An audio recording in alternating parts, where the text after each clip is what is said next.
The Day My Butt Went Psycho, based on a true story by Andy Griffiths. Chapter 1: The Midnight Butt Rally. Zach Freeman woke out of a deep sleep to see his butt perched on the ledge of his bedroom window. It was standing on two pudgy little legs, silhouetted against the moon, its little stick-like arms outstretched in front of it as if it was about to dive. Zach sat up in bed. "No!" he yelled. "Come back!" But it was too late. His butt jumped out of the window and landed with a soft thud in the garden bed below. Zach stared at the window and sighed. "Oh no," he said. "Not again." This was not the first time Zach's butt had run away. Since his 12th birthday 2 months ago, Zach's butt had made a habit of jumping off his body and running around the streets, making a nuisance of itself. Zach was sick of it. So was the local butt catcher, who had already caught and impounded it 3 times. Until recently, Zach's butt had confined itself to a variety of harmless pranks, such as attaching itself to the faces of statues and passers-by, but on its last outing it had joined a pack of 500 feral butts, who had lined the emergency stopping lane of the southeastern freeway and mooned all the people driving to work. This stunt had caused many accidents, which the butts had thought was pretty funny. The sentencing judge, however, was not amused, and placed them all on 12 months probation. Zach knew he had to catch his butt himself this time. If the butt catcher got involved, he would have to report it, and Zach's butt would end up in jail for sure. And there was no way Zach wanted to spend every second weekend visiting his butt in jail. Zach threw back the blankets and was about to get out of bed when he heard his grandmother call out from the next room. "Zach," she said, "is that you?" "Yes, Gran," said Zach. "It's all right. Go back to sleep." "What was that noise?" said his Gran. "Have they resumed firing?" Zach rolled his eyes. "There's no war, Gran," he said. "Go back to sleep." Zach was living with his grandmother while his parents were away.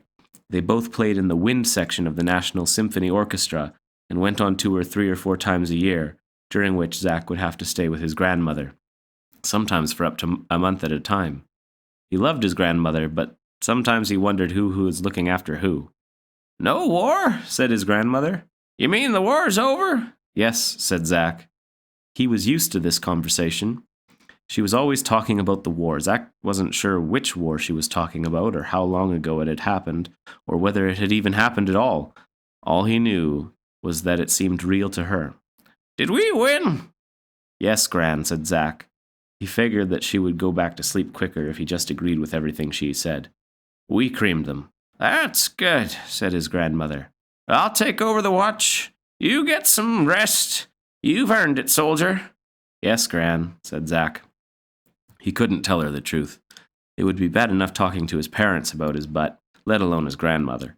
He waited a minute until he could hear her snoring, and then he got out of bed, with difficulty. It wasn't that easy moving around without a butt. Zach walked across the room to the window, leaned out, and peered into the night. He saw his butt, standing on the tips of its toes at the end of the driveway, as if sniffing the air. It was looking up and down the street. There was time to catch it still, but he'd have to be quick. Zach climbed out of the window and tiptoed down the driveway.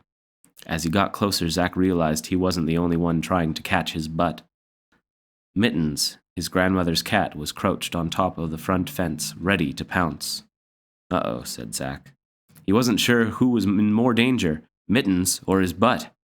Mittens was always catching birds and mice and leaving them half-chewed on the front doorstep, but she had never caught a butt before. Well, not as far as Zach knew anyway. And a half-chewed butt on the doorstep wouldn't be something you'd likely want to notice. Still, he didn't want to take any chances. Before Zach had time to do anything, however, Mittens leaped.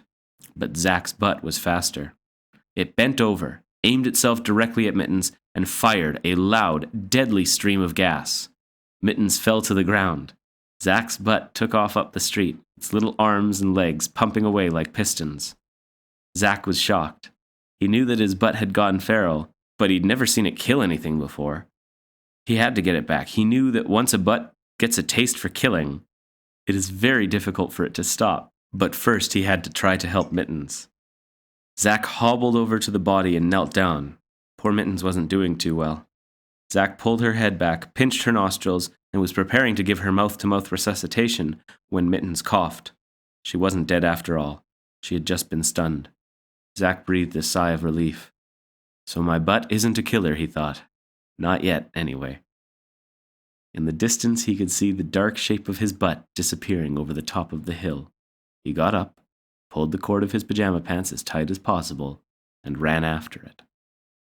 As he ran, Zack cursed his luck. All he wanted was a butt that could settle down and just be a butt. A butt that wouldn't embarrass him in public at every possible opportunity. A butt that wouldn't make rude comments whenever he tried to talk to girls. At the very least, he'd settle for a butt that didn't jump off of his body and gas cats in the middle of the night. By the time Zack got to the top of the hill, his butt was already halfway down the other side, heading toward the local football stadium. And it wasn't the only one either. Zack couldn't believe what he was seeing. There were butts everywhere, pouring into the stadium from all directions. It was an amazing sight. Butts. Hundreds of them. Thousands. Big butts. Small butts. Fat butts. Scrawny butts. Pimply butts. Hairy butts. Big wobbly butts tottering along on tiny white legs. Tiny babies' butts crawling across the ground. Every sort of butt you could imagine was heading toward the stadium. Zack was amazed. He'd never seen so many butts without their owners attached. But why, he wondered. What was going on? Zack crept quietly down the hill in the darkness and crossed the road to the wooden fence surrounding the stadium. A large group of butts was approaching him from the left. Big butts. They looked mean. Zack looked around for somewhere to hide. On the other side of the stadium was a large grandstand, but it was too far away. To his right, however, there was a small wooden hot dog stand. Zack hesitated. The butts were getting close. He dived over the counter. The group of butts passed by him, muttering excitedly. Zack couldn't understand what they were saying, but he could smell it all right. He didn't dare poke his head up for at least 5 minutes after they passed. When he finally did look, he was shocked. In front of him was a sea of butts. Butts filled every available bit of space on the field, as well as the grandstand on the far side. Zack looked for his butt, but couldn't pick it out from the crowd. It didn't really have any distinguishing features apart from the fact that it was small and pink. But as he looked, the crowd began to part, and gasp. "Look, there he is," said one butt. "It's him," said another. "Our leader," said a third. For a moment, Zack thought they were talking about him, but then they realized they were looking past the hot dog stand. He turned around and strained to catch a glimpse of whoever or whatever it was they were looking at, but there were too many butts in the way. But then he saw it. It was a butt. But not just any butt. It was a small and pink and strangely familiar butt. It was his butt. Zack couldn't believe it. He watched as his butt made its way through the crowd. It passed directly in front of the hot dog stand, and as it passed, the other butts would reach out and try and touch it like it was some kind of celebrity. Occasionally, Zack's butt would touch one of the hands extended toward it, but mostly it was protected by a group of 4 butt guards. 2 walked in front of it, pushing aside any butt that tried to get too close. The other 2 followed a few paces behind, protecting it from the rear. Zack's butt reached the scoreboard, climbed up a small ladder, and then walked across a narrow platform that ran along the bottom. When it reached the middle of the platform, it stopped. The butt guards remained on the ground and formed a line to keep the crowd from surging forward. One of the guards was shining a flashlight on Zack's butt. The light shining on it from below made it look quite sinister. Zack wiped his brow. "This can't be happening," he said to himself. "It can't be happening. It can't be happening." But it was happening. Zack's butt raised a butt trumpet to its mouth and blew a long, loud note. The whole crowd became silent. Then Zack's butt began to speak. "Brothers and sisters," it said quietly, "you know why I have called you here, so let me get straight to the point. For too long we have been forced to do the dirty work for the human race. For too long we have been laughed at, smacked, pinched, kicked, sat on, and generally regarded as figures of fun. For too long we have been denied our rightful place on top of the neck, where we belong." There was an enormous cheer from the crowd. Zack blocked his nose and wiped his eyes. When one butt talks, it's bad enough, but when thousands talk at the same time, well, It's not pleasant, to say the least. After a few minutes, the cheering died down. "But what can we do?" said a bony butt in the front. "We're just butts." Zach's butt stepped to the edge of the platform, the flashlight making it look more sinister than ever. "No, my friend," it said. "Divided, we are just butts. But united, we have the potential to be the more powerful force on the planet.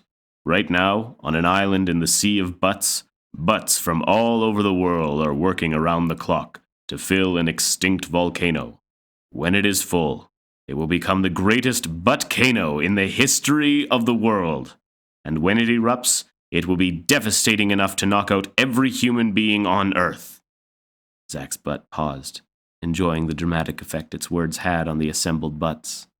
"That, my brothers and sisters," it said, "will be when we strike. We will swap places with the heads and assume our rightful position on the top of the neck. By the time the humans come to, the age of butts will have begun, and there will be nothing anybody can do to stop us." The butts began cheering again. Zach lowered himself behind the counter and grimaced, trying to make sense of the butts' crazy plan. Butts taking the place of heads? Heads taking the place of butts? The idea made Zach's stomach turn. His butt had to be stopped. He had to tell the local butt catcher what was going on, even if it meant that his butt would end up in jail. But how could he get to the butt catcher, wondered Zach.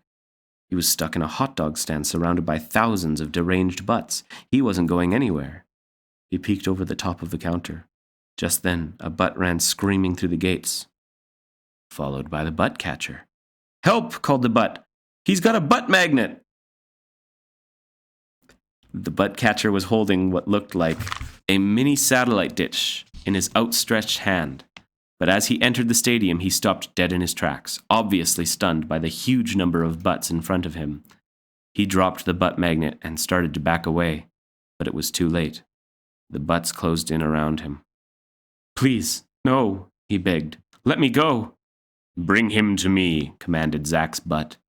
Two of the butt guards shoved their way through the crowd, and Zach watched in horror as the butt guards grabbed the butt catcher and dragged him, kicking and struggling, back toward the scoreboard. "Help!" yelled the butt catcher as the butt guards dragged him up the ladder and onto the platform where Zach's butt was standing. The sight of the butt catcher seemed to enrage the butts. They were booing and hissing. The air stank with their poisonous fumes. Brown blobs were flying towards the air and splattering onto the back of the scoreboard. The butt guard dropped the butt catcher on the platform in front of Zach's butt and moved away. Zach wondered whether he should try to help him, but he was too scared. There must have been more than 10,000 butts out there.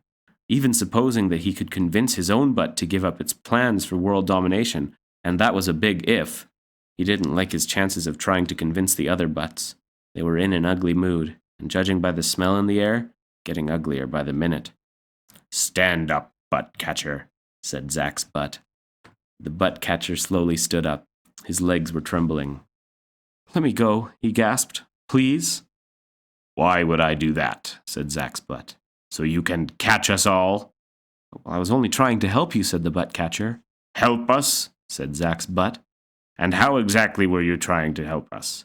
By sucking us up with your butt magnet? By shooting us with your butt guns? By holding us in cages like common criminals?" "All I'm interested in is trying to get butts back to their owners," said the butt catcher.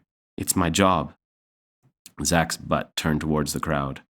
"Owners," it spat. "Owners, do you hear that? That is exactly what this rally is all about. Butts are not slaves. We are not owned by anybody." "But a butt without an owner is just a butt," said the butt catcher. At that, the butts resumed their boos and hisses and launched a fresh round of missiles at the butt catcher. Zach's butt turned to the crowd and put its hand up. "Enough," it said. Then it turned back to the butt catcher and touched his shoulder. "I'm sorry you feel that way," it said, "but that's understandable. After all, it's your head talking, not your butt. But we can fix that." The butt catcher's eyes widened. "Surely you don't mean..." "No, you can't be serious." Zach's butt nodded. "That's exactly what I mean. But don't be scared. Think of it as an honor. You will be the first of the new order, the first to be rearranged. What do you say?" Without waiting for an answer, Zach's butt motioned to the butt guards. They swung into action. One of them produced a pair of scissors, cut a hole in the back of the butt catcher's trousers, and removed his butt. It came out coughing. It was very white and, judging by the way it was shivering, very frightened. "It's okay, little fella," said Zach's butt, patting it. "You'll be all right." Meanwhile, the other butt guard grabbed a handful of the butt catcher's hair and began to pull it. The butt catcher yelled. "I can't do it," said the butt. "I need help." One of the other butt guards put its arm around the first butt, and they both started pulling. All of a sudden, the butt catcher's head came free. The butt guard stumbled backward and fell over. "Well, don't just lie there," said Zach's butt, taking the head of the butt catcher from the butt guard. "Stand him up." The butt guard picked the butt catcher up off the platform and helped him to his feet. He stood there, swaying groggily back and forth, while Zach's butt attached the butt catcher's head to where his butt had been. The crowd cheered. But that cheer was nothing compared to the cheer when Zach's butt, lifted up by two of the butt guards, crowned the butt catcher's neck with his butt. "All hail the new order," yelled Zach's butt. "All hail the new order," chanted the crowd. It was a truly grotesque sight. The butt catcher swayed from side to side, as if his butt wasn't sure how to control its new body. "Help!" yelled the butt catcher's head. "I can't breathe!" "Now you know how we feel," said Zach's butt. "Guards, put his underpants back on." The butts pulled the butt catcher's underpants up over his face, muffling any further protests. After this, Zach's butt turned back to the crowd. "This is just the beginning," it yelled. "Follow me now, to the Butt-cano, to our glorious future." Zach's butt leaped off the platform and crowd-surfed its way to the main exit. "To the Butt-cano," it cried as it passed through the gate. "To the Butt-cano," echoed the vast crowd of butts as they followed it into the night. Zach waited until all the butts had left the stadium. He was terrified. He didn't want what had happened to the butt catcher to happen to him. He probably would have waited longer, except that the butt catcher's body, still swaying on the platform, took a few uncertain steps forward and fell. Zach heard the butt catcher groan. He jumped out of the hot dog stand and ran to him. The butt catcher's butt was scared. "I didn't want this," it whimpered.